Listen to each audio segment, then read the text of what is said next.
Morning guys! Welcome to my vlog after long time. Kaso busy lang. O dito ako sa beach guys. So, today is Saturday morning.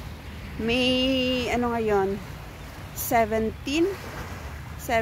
date of May 2025.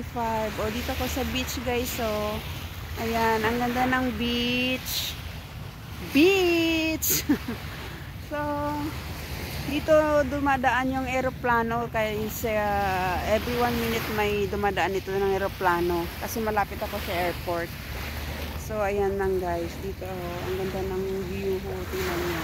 Parang Boracay lang siya, no? Parang Boracay lang. Ayan. 'Di ba? Ang ganda. So, relax lang ako kasi Sabado ngayon. Dito lang tayo. Tignan nyo guys. Ganda ng ng tubig. Maglo-low tide na siya. Pag high tide kasi hanggang dito guys, so hanggang yan, hanggang dyan yung tubig.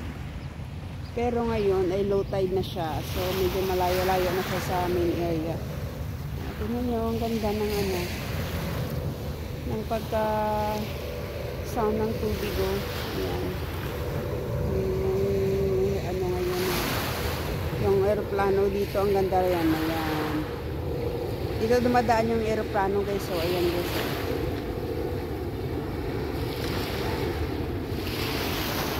Diba? Ayan. Lapit-lapit lang oh. Diba? Doon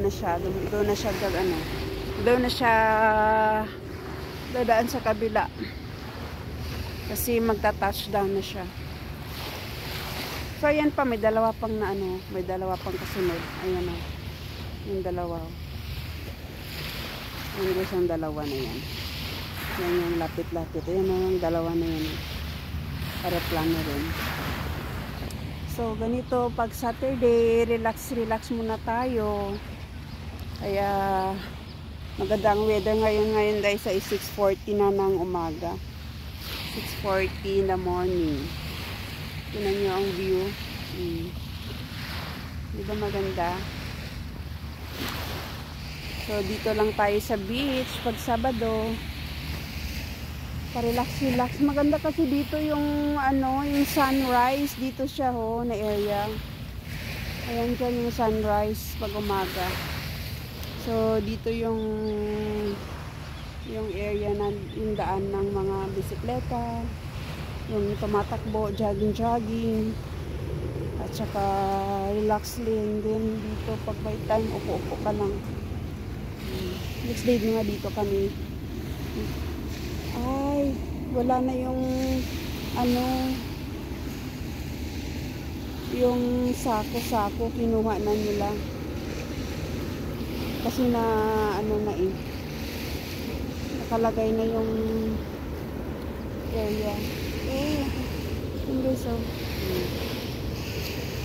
Aeroplano. Kay sarap ng ng umaga pag dito. Nakaka-relax. Relax. Parang lang siya parang Boracay. Boracay. Yan. Okay guys, bye. See you later. Bye. Have a nice day.